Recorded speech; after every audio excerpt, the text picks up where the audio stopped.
إن الحمد لله نحمده ونستعينه ونستغفره ونعوذ بالله من شرور أنفسنا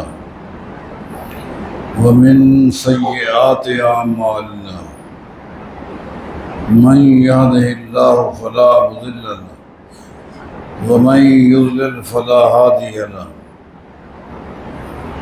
وأشهد أن لا إله إلا الله وحده لا شريك له وأشهد أن محمدا عبده ورسوله أما بعد فإن خير الحديث كتاب الله وخير الهدي هدي محمد صلى الله عليه وسلم وشر الأمور محدثاتها وكل محدثة بدعة وكل بدعة ضلالة وكل ضلالة في النار. أعوذ بالله من الشيطان الرجيم. بسم الله الرحمن الرحيم. وكذلك جعلناكم أمة وسطا لتكونوا شهداء على الناس وَيَكُونَ الرَّسُولُ عَلَيْكُمْ شَهِيدًا.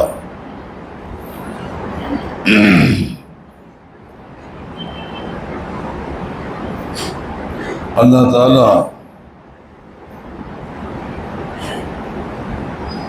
اس امت کی افضل ترین پہلی جماعت جو اس آیت کے مخاطب اول ہیں صحابہ کرام رضوان اللہ علیہم اجمعین، ان سے فرما رہا ہے وَكَذَلِكَ جَعَلْنَاكُمْ أُمَّةً وَسَطًا،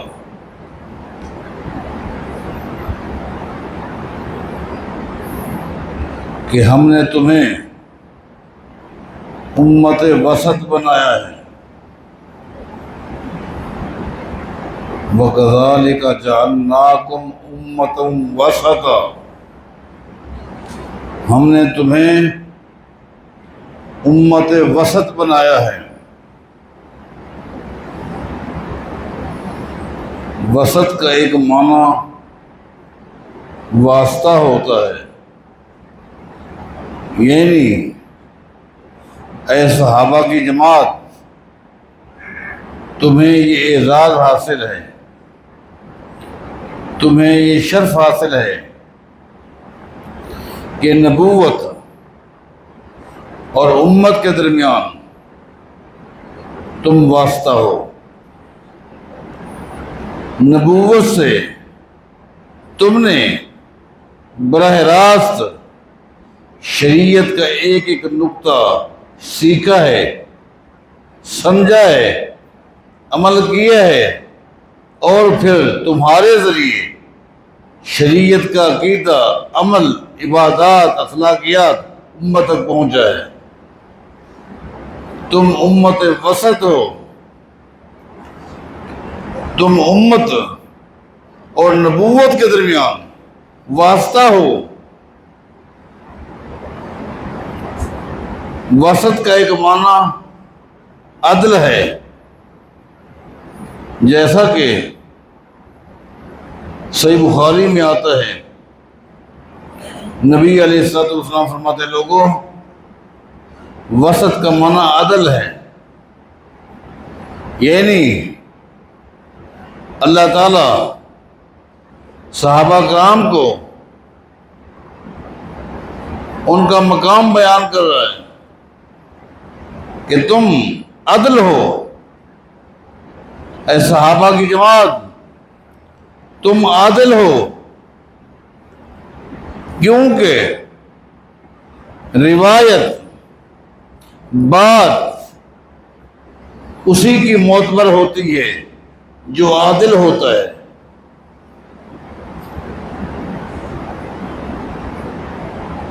اے صحابہ تم عادل ہو، روایت کے لیے بات بیان کرنے کے لیے، عدالت میں گواہی دینے کے لیے عادل راوی کی شرط ہے۔ گواہ وہ ہو جو کہ عادل ہو۔ اے صحابہ تم عادل ہو، کیونکہ تم نے ہی شریعت کے ایک ایک نقطے کو محفوظ کیا ہے۔ کائنات کے امام محمد الرسول اللہ صلی اللہ علیہ وسلم پر شریعت نازل ہوتی رہی، اور امام کائنات علیہ السلام شریعت کا ایک ایک نقطہ ان عادلوں کے ذریعے، صحابہ کے ذریعے محفوظ کراتے رہے۔ ایک ایک نقطے کے محافظ، یاد کرنے والے، دل و دماغ میں بٹھانے والے، تحریری شکل دینے والے، شریعت کے ایک ایک نقطے پر عمل کرنے والے، اور بڑی دیانتداری کے ساتھ امت کے آگے نبی علیہ الصلوۃ والسلام کی شریعت کو پیش کرنے والے کون ہیں؟ صحابہ کرام۔ وَكَذَلِكَ جَعَلْنَاكُمْ أُمَّةً وَسَطًا، تم امت وسط ہو۔ وَكَذَلِكَ جَعَلْنَاكُمْ، یہ کم جو مخاطب کا صیغہ ہے، اس کے مخاطب اول صحابہ کرام ہیں۔ جو لوگ صحابہ کرام پر مختلف قسم کے الزامات لگاتے ہیں، کوئی ارتداد کے بارے، کوئی نفاق کے بارے جملے کستے ہیں، در حقیقت یہ وہ لوگ ہیں جو نبی علیہ السلام کی شریعت کو بدنام کرنا چاہتے ہیں۔ کیوں؟ جب راوی عادل نہیں رہیں گے تو روایت خود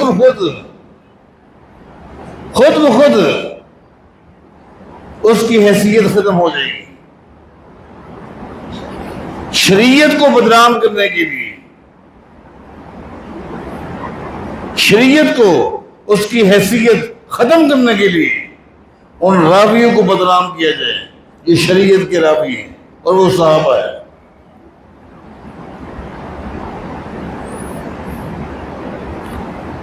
حضرات، اللہ تعالیٰ قرآن کریم میں فرماتا ہے وَاعْتَصِمُوا بِحَبْلِ اللَّهِ جَمِيعًا وَلَا تَفَرَّقُوا وَاذْكُرُوا نِعْمَتَ اللَّهِ عَلَيْكُمْ اِذْ كُنْتُمْ أَعْدَاءً فَأَلَّفَ بَيْنَ قُلُوبِكُمْ۔ اے صحابہ، تم اپنی ماضی کو یاد کرو، کس قدر آپس میں دست و گریباں تھے، کس قدر نفرتیں تھیں، کس قدر تمہاری آپس کی لڑائیاں تھیں، کس قدر دوریاں تھیں۔ فَأَلَّفَ بَيْنَ قُلُوبِكُمْ، وہ تمہاری ماضی ہے۔ آج اللہ نے تم پر احسان کیا، تمہارے دلوں میں محبت ڈال دی، تمہارے دلوں کو جوڑ دیا۔ میں پوچھتا ہوں ان حضرات سے جو اس طرح کے سیغوں کو اہل بیت کی طرف منسوب کرتے ہیں، میں پوچھتا ہوں یہاں جو اللہ فرماتا ہے کنتم آدان، تم آپس میں دشمن تھے، میں پوچھتا ہوں اہل بیت میں سے کسی ایک کا نام بتاؤ اپنے عقیدے کے مطابق جو اس سیغے کا مصداق بنتا ہو۔ سیدنا علی کی کس کے ساتھ دشمنی تھی؟ رضی اللہ عنہ۔ اللہ فرماتا نا اذکروا نعمت اللہ علیکم اذ کنتم آدان، تمہاری آپس میں دشمنیاں تھی، فَأَلَّفَ بَيْنَ قُلُوبِكُمْ، تمہارے دلوں کو اللہ نے جوڑ دیا۔ اہل بیت میں کسی ایک کا نام بتاؤ اپنے عقیدے کے مطابق جن کی لڑائیاں تھیں، کیا سیدنا علی ہیں؟ کن کے ساتھ لڑائی تھی؟ کوئی نہیں۔ سیدنا حسین تھے؟ ثابت کرو کن کے ساتھ لڑائی تھی؟ سیدنا حسن ہیں؟ سیدہ فاطمہ ہیں؟ کون؟ نہیں، یہ مہاجرین صحابہ ہیں، انصار صحابی ہیں، ان سے اللہ فرما رہا ہے تمہاری آپس میں دشمنیاں تھی، لڑائیاں تھی، نفرتیں تھی، فَأَلَّفَ بَيْنَ قُلُوبِكُمْ، اللہ نے تمہیں آپس میں جوڑ دیا، بھائی بھائی بنا دیا۔ وَكُنْتُمْ عَلَى شَفَا حُفْرَةٍ مِّنَ النَّارِ، تم پھر یہاں تم تو جہنم کے کنارے پر کھڑے تھے۔ اللہ تعالیٰ صحابہ کرام کی ماضی بیان کر رہے ہیں اور اس کے بعد اپنے انعامات بتا رہا ہے۔ کنتم علی شفا حفرۃ من النار، اہل بیت میں سے کسی ایک کا نام بتاؤ کہ جو جہنم کے کنارے پر کھڑا تھا۔ اللہ فرماتا نا وَكُنْتُمْ عَلَى شَفَا حُفْرَةٍ مِّنَ النَّارِ، تم تو جہنم کے کنارے پر کھڑے تھے، فَأَنْقَذَكُمْ مِنْهَا، اللہ نے تم پر احسان کیا، اللہ نے تمہیں جہنم سے بچا لیا۔ تو کون جہنم کے کنارے پر کھڑے تھے؟ کیا سیدنا علی کھڑے تھے؟ کہہ سکتے ہو سیدنا حسن کھڑے تھے جہنم کے کنارے پر؟ سیدنا حسین کھڑے تھے؟ سیدہ فاطمہ کھڑی تھی؟ کون کھڑے تھے؟ حضرات، ان سیغوں کے اولین مخاطب مہاجرین صحابہ ہے، انصار ہے۔ والسابقون الاولون من المہاجرین والانصار والذین اتبعوہم بإحسان، یہ وہ لوگ ہیں۔ کنتم علی شفا حفرۃ من النار فانقذکم منہا، اللہ نے تمہیں جہنم سے بچا کر نجات دلائی، کائنات کے امام کی صحبت نصیب کی، تم پر اللہ نے احسانات کی۔ یہ کون لوگ ہیں؟ یہ مہاجرین ہیں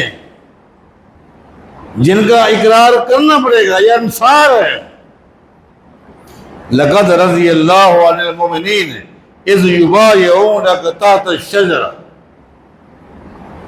اللہ نے حدیبیہ کے موقع پر درخت کے نیچے 1400 کے قریب صحابہ کرام جو نبی علیہ السلام کے ہاتھ پر بیعت کر رہے تھے، ان کے بارے فرماتا ہے لَقَدْ رَضِيَ اللَّهُ عَنِ الْمُؤْمِنِينَ، اللہ فرماتا ہے اللہ مومنین سے راضی ہو گیا۔ پہلی بات یہ، ان 1400 صحابہ کو اللہ نے مومنین کہا ہے۔ آپ کون ہیں؟ ارتداد کے فتوے لگانے والے، نفاق کے فتوے لگانے والے۔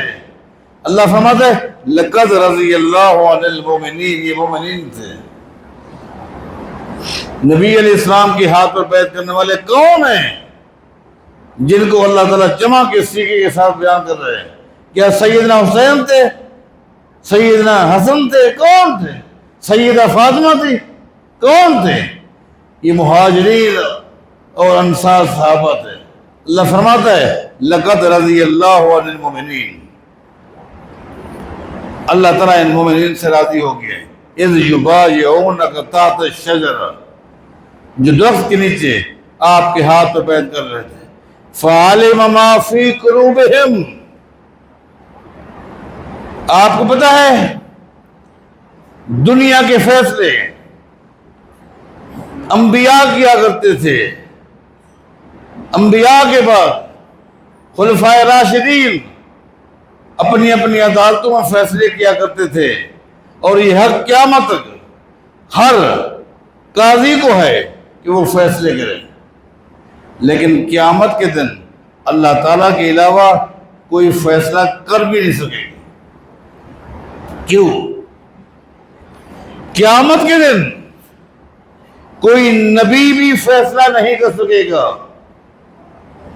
قیامت کے دن کوئی نبی بھی دو آدمیوں کے درمیان فیصلہ نہیں کر سکے گا۔ وجہ کیا ہے؟ اس لیے کہ دنیا میں فیصلے کیے جاتے ہیں ظاہر کو دیکھ کر، ظاہر کو دیکھ کر، بیانات سن کر، گواہوں کی گفتگو سن کر، موقع کی مناسبت سے فیصلے دیے جاتے ہیں، جبکہ قیامت کے دن فیصلہ ہوگا اندر کے معاملات کو دیکھ کر، اور اندر کے معاملات اللہ کے علاوہ کوئی نہیں جانتا، اللہ کے علاوہ کوئی نہیں جانتا۔ جب نہیں جانتا تو قیامت کے دن اللہ کے علاوہ کوئی اور فیصلہ نہیں کر سکے گا۔ اس لیے اللہ تعالیٰ یہاں فرما رہے فَعَلِمَ مَا فِي قُلُوبِهِمْ، میں ان مومنین سے کیوں راضی ہو گیا، ان کو یہ بشارت کیوں دی کہ لَقَدْ رَضِيَ اللَّهُ، اللہ ان سے راضی ہو گیا، وَرِضْوَانٌ مِّنَ اللَّهِ اکبر، سب سے بڑی نعمت اللہ کا راضی ہو جانا ہے۔ سب سے بڑی نعمت کیوں دی؟ اس لیے اللہ فرماتا ہے فَعَلِمَ مَا فِي قُلُوبِهِمْ، اللہ تعالیٰ نے یہ فیصلہ اس لیے دیا، اللہ ان کے دلوں کو جانتا ہے۔ فَعَلِمَ مَا فِي قُلُوبِهِمْ، اللہ نے ان کو رضوان کے تمغے کیوں دیے؟ اللہ ان کے دلوں کو جانتا ہے۔ فَعَلِمَ مَا فِي قُلُوبِهِمْ فَأَنزَلَ السَّكِينَةَ عَلَيْهِمْ، اللہ ان کے دلوں کو جانتا ہے، اس لیے اللہ ان سے راضی ہو گیا، ان کے دل خالص تھے۔ اللہ نے ان کے دلوں کو دیکھ کر ان کو رضوان کے تمغے دیے، مومنین کہا۔ اللہ کے مقابلے میں اگر آج کوئی دنیا کا رہنے والا ان کے بارے غلیظ جملے استعمال کرتا ہے تو وہ جھوٹا ہو سکتا ہے، اس کی بات غلیظ ہو سکتی ہے، اللہ کی بات جھوٹی نہیں ہو سکتی۔ لَقَدْ رَضِيَ اللَّهُ عَنِ الْمُؤْمِنِينَ، اللہ ان سے راضی ہو۔ یہ کون ہے؟ 1400 صحابہ کون ہیں؟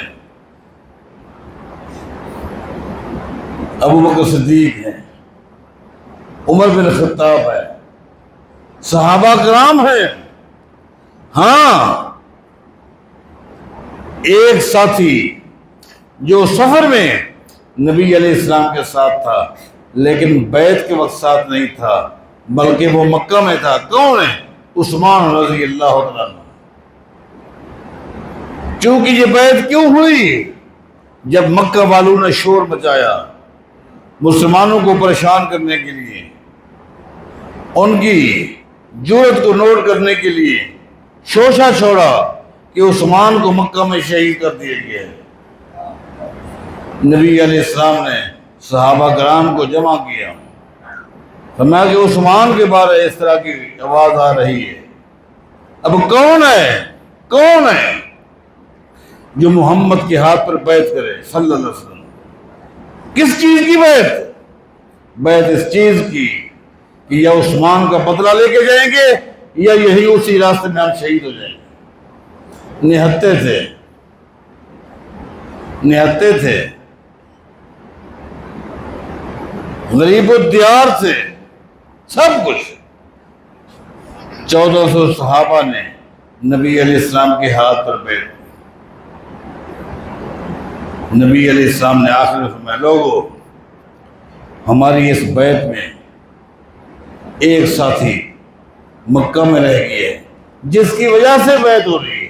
تو نبی علیہ السلام نے اپنے دائیں ہاتھ کو بائیں ہاتھ کے اوپر مارا اور فرمایا سن لو، ایک ہاتھ محمد کا ہے اور دوسرا ہاتھ عثمان کا ہے۔ صحابہ کرام کہاں کرتے تھے؟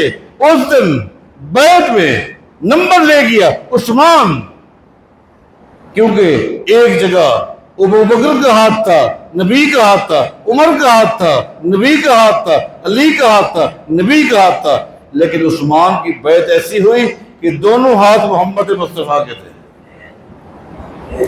اللہ کے نبی فرماتے ہیں یہ ہاتھ میرا ہے، یہ عثمان کا ہے، عثمان بھی ہمارے بیت میں شامل ہے۔ دل کی کیفیت کا علم نہیں تھا۔ لقد رضی اللہ عن المؤمنین، اللہ ان سے راضی ہو گیا، اللہ ان سے راضی ہو گیا۔ پوری دنیا ناراض ہو جائے، اللہ جس سے راضی ہو جائے وہ کامیاب ہے۔ پوری دنیا خوش ہو، اللہ ناراض ہے، اس سے بڑا کوئی بدنصیب نہیں۔ صحابہ کرام کا اعزاز یہ ہے، اللہ ان سے راضی ہو گیا۔ ہر موقع پر قرآن کریم کے مختلف مقامات پر اللہ نے ان کو تمغے دیے، نبی علیہ السلام کی زبانی ان کو بشارتیں دی اور فرمایا سنو۔ کبھی فرمایا اعلان کر دو بدر کے میدان میں جو لوگ بھی آپ کے ساتھ شامل ہوئے ہیں ان میں سے کوئی ایک بھی جہنم میں نہیں ہے۔ کبھی عہد والوں کو بشارتے ہیں، رضوان والوں کو بشارتے ہیں۔ یہ کون ہے؟ یہ صحابہ کرام ہیں۔ اللہ تعالیٰ ان کے نقش قدم پر چلنے کی توفیق عطا فرمائے۔